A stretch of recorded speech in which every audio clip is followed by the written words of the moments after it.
کبھی مشکل گھڑی آ بھی جائے تب بھی سچ کا ساتھ نہیں چھوڑتا. تو فرمایا ان قریب ایسا وقت آ جاتا ہے کہ خالق کائنات اس بندے کا نام صدیقین کے اندر لکھ لیتا ہے. اور جب بندہ جھوٹ بر جھوٹ بولتا ہے اور ہر وقت کوشش کرتا ہے کہ جھوٹ ہی سے کماؤں اور جھوٹ ہی سے لوگوں کو جو نا میں بات کروں، جھوٹ ہی سے میں لوگوں کے ساتھ تعلق واسطہ رکھوں، فرمایا جب بندہ جھوٹ بر جھوٹ بولتا ہے تو ایک وقت ایسا آ جاتا ہے کہ خالق کائنات ایسے بندے کو جھوٹوں کے ساتھ میں لکھ دیتا ہے.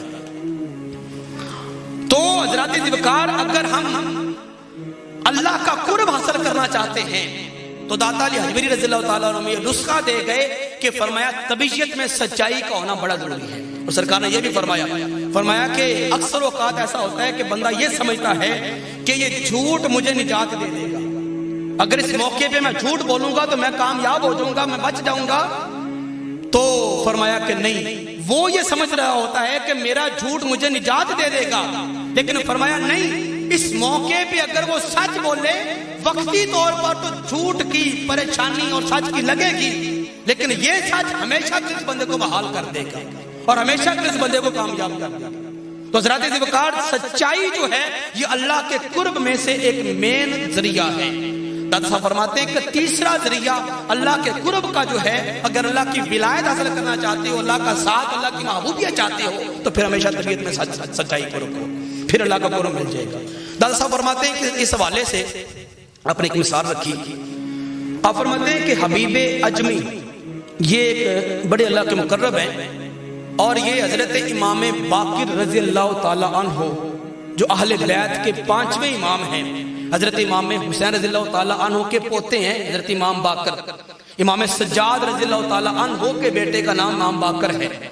حضرت امام باقر رضی اللہ تعالی عنہ کے جو خلیفہ ہیں ان کا نام ہے حبیب اجمی. حبیب اجمی اور حبیب اجمی جو ہیں ان کے ایک شیخ تھے بڑا مشہور زمانہ، ان کا نام ہے حضرت خواجہ حسن بصری رضی اللہ تعالی عنہ. حضرت خواجہ حسن بصری رضی اللہ تعالی عنہ. حسن بصری رضی اللہ تعالی عنہ کا جو زمانہ ہے نا، یہ زمانہ حجاج بن یوسف کا زمانہ ہے، یہ تبع تابعین کا دور ہے.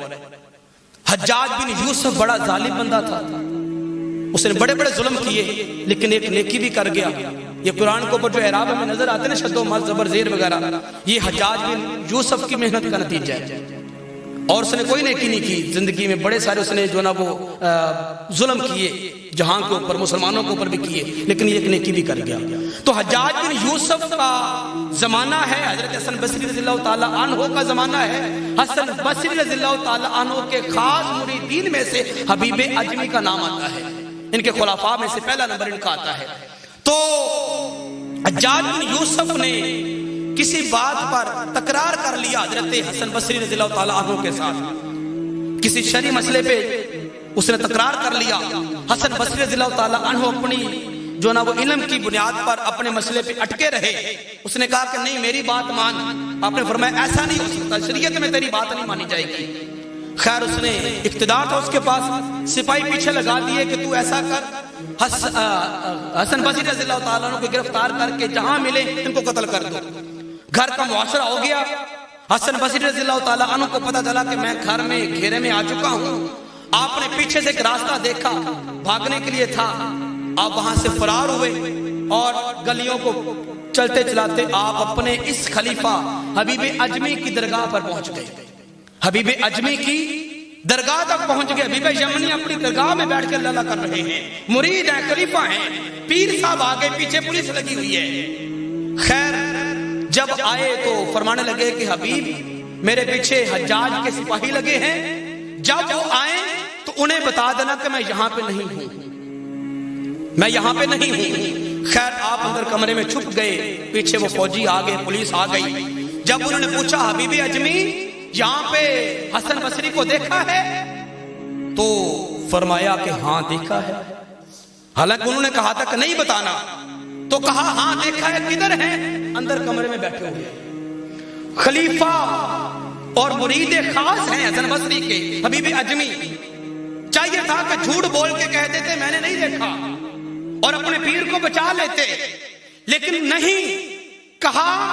جھوٹ اگرچہ اس وقت نجات دے سکتا ہے دنیاوی مائنڈ اور عقل سوچ کے مطابق، لیکن جھوٹ تب بھی جھوٹ ہے، میں جھوٹ نہیں بول سکتا۔ فرمایا ہاں دیکھا ہے، اندر کمرے میں بیٹھے ہوئے۔ خیر پولیس اندر گئی، جا کے کمرے میں کھنگالا، حسن بصری کسی کو نظر نہ آئے، حالانکہ سامنے بیٹھے تھے۔ پھر بندے باہر آئے، حبیب اجمی ہم سے جھوٹ بولتے ہو، اندر تو کوئی نہیں۔ فرمانے لگے نہیں مجھے حاجت کیا ہے جھوٹ بولنے کی، اندر بیٹھے ہیں، جا کے تلاش کرو۔ خیر پھر اندر گئے، پھر حسن بصری نظر نہ آئے۔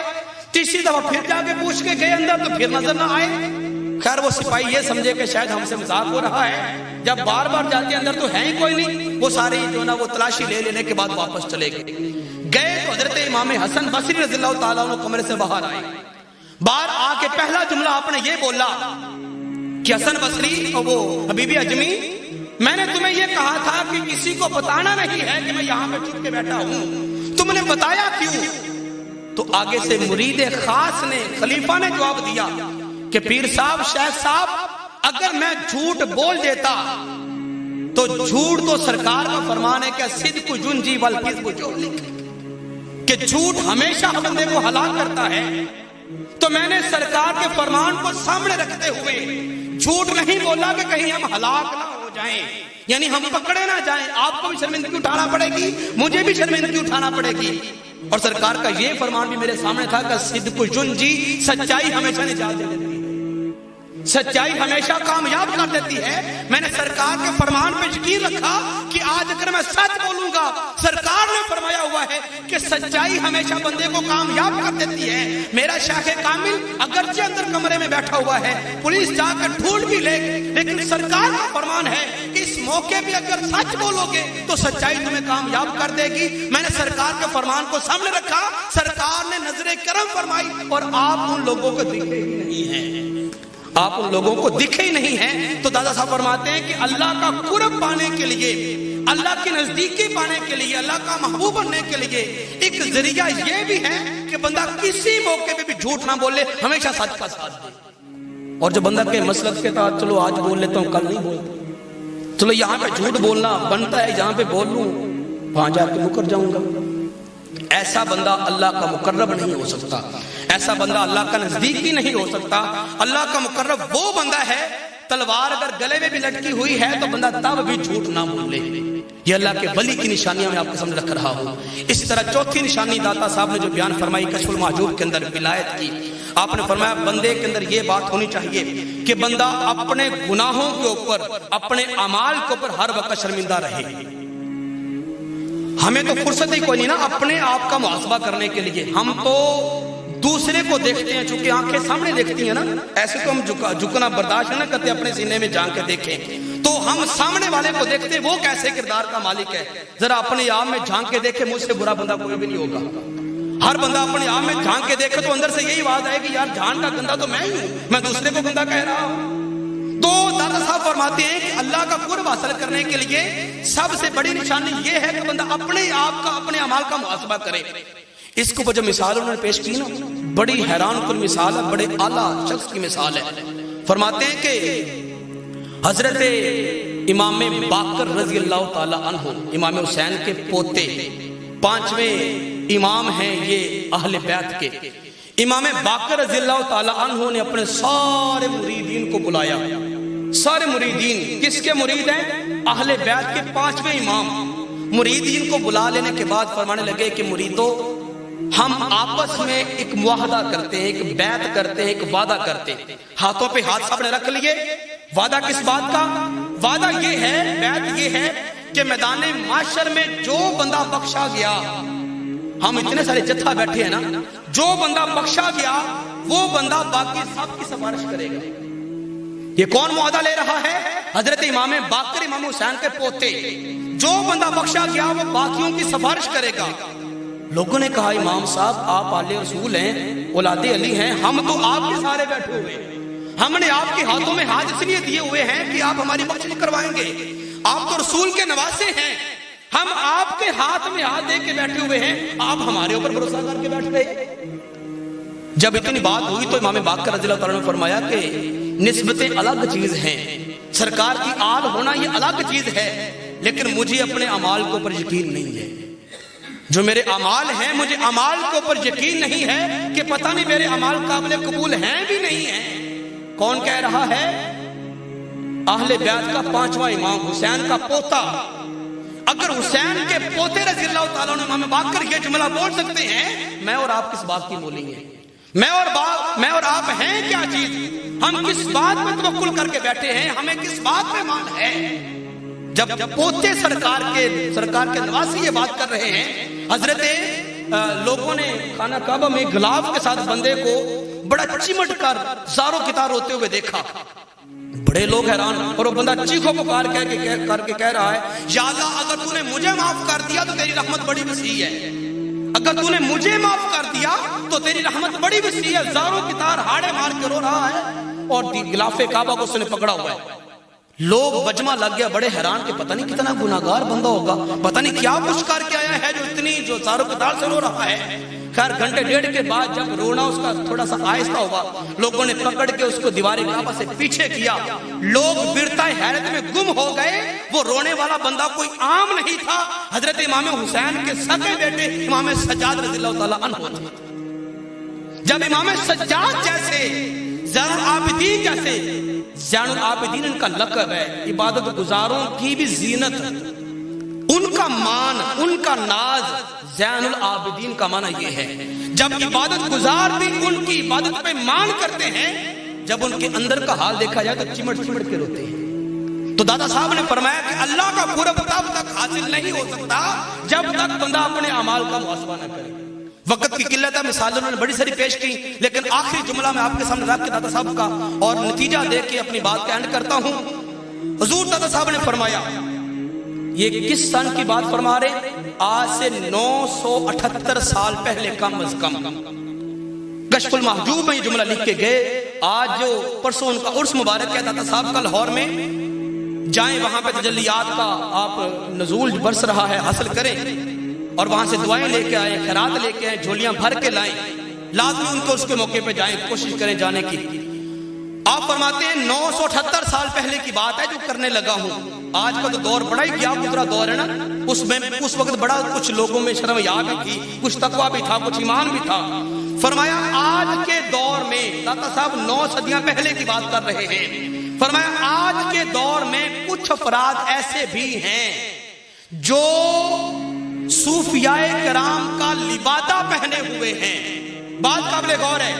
فرمایا آج کے دور میں کچھ لوگ ایسے بھی ہیں جو اللہ کے مقرب صوفیاء کرام، اولیاء کرام کا لبادہ پہنے ہوئے ہیں، جو یہ سمجھتے ہیں کہ اس لباس میں رہو اور حق تعالیٰ کی مدد کرو، رب الجلال کے احکامات کو اوپر تھوڑا بہت لوگوں کو دکھانے کے لیے عمل کرو.